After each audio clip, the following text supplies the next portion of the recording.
जम्मू कश्मीर में आतंकी हमलों को अंजाम देता आ रहा पाकिस्तान संयुक्त राष्ट्र में पहुंचते ही जमकर आंसू बहाता नजर आया। पाकिस्तान के प्रधानमंत्री शहबाज शरीफ पाकिस्तानी अधिकृत कश्मीर का नाम लेकर पाकिस्तान को बचाने की गुहार लगाते नजर आए। पाकिस्तान संयुक्त राष्ट्र महासभा की वार्षिक बैठक में आंसू बहा रहा है। पाकिस्तानी प्रधानमंत्री शहबाज शरीफ ने अपने बयान में कहा कि भारत कश्मीर की जमीन पर कब्जा कर रहा है और वहां बाहरी लोगों को बसा रहा है। उनकी कोशिश मुस्लिम बहुल कश्मीर को अल्पसंख्यक बनाने की है। संयुक्त राष्ट्र महासभा की वार्षिक बैठक में शहबाज शरीफ पहुंचे तो ऐसा लग रहा था जैसे भारत के डर से वो यूएन में रहम की भीख मांग रहे हैं। पीओके यानी पाकिस्तान ऑक्युपाइड कश्मीर पर कब्जा किए बैठे पाकिस्तान को डर लग रहा है कि मानो उसकी उल्टी गिनती शुरू हो गई है। दरअसल संयुक्त राष्ट्र महासभा में शहबाज शरीफ ने अपने भाषण की शुरुआत इजराइल फिलिस्तीन से की, लेकिन ये शुरुआत कब कश्मीर पर जाकर रुक गई ये खुद पाकिस्तानी पीएम को भी पता नहीं लगा। भारत की सैन्य तैयारी और दुनिया में अकेले पड़ते पाकिस्तान की बौखलाहट संयुक्त राष्ट्र महासभा में साफ नजर आई। शहबाज शरीफ ने कहा कि मोदी सरकार एलओसी को पार करके पीओके पर कब्जा करना चाहती है।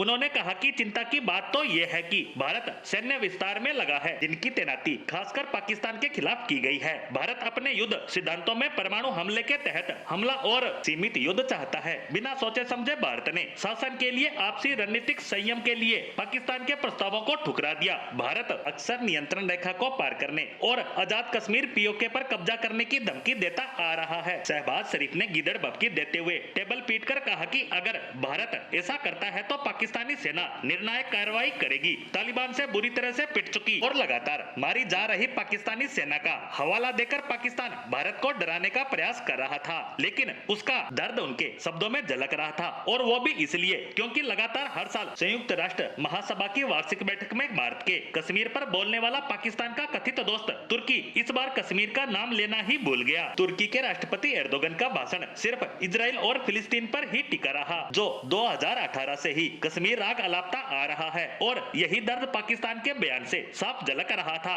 क्योंकि एक तुर्की ही था जो उसका अंतर्राष्ट्रीय मंच पर साथ देता आ रहा था और उसने भी इस बार इससे किनारा करना ही बेहतर समझा और इसी कारण पाकिस्तानी पीएम बार बार कश्मीर का नाम लेते हुए आतंकियों को मजबूर और बेचारा बता रहे थे। इसमें पाकिस्तान की लाचारी साफ नजर आ रही थी। जो पाकिस्तान कभी कश्मीर राग अलापता था वो आज पाक अधिकृत कश्मीर पर बयान देता नजर आ रहा है। जो कभी कश्मीर लेने की धमकियां देता था वो आज पूरी दुनिया के सामने पीओके को बचाने की गुहार लगा रहा था। यानी कहा जा सकता है कि भारत का डर उसकी हालत पतली कर रहा है और उसका डरना जायज भी है, क्योंकि भारत कई बार कह चुका है कि वह पीओके को लेकर रहेगा। यहाँ तक कि भारतीय सेना भी कह चुकी है कि उसकी तैयारियां पूरी है, बस इंतजार है तो भारत सरकार के आदेश का। और यही डर और बौखलाहट पाकिस्तानी प्रधानमंत्री के भाषण में नजर आ रही थी।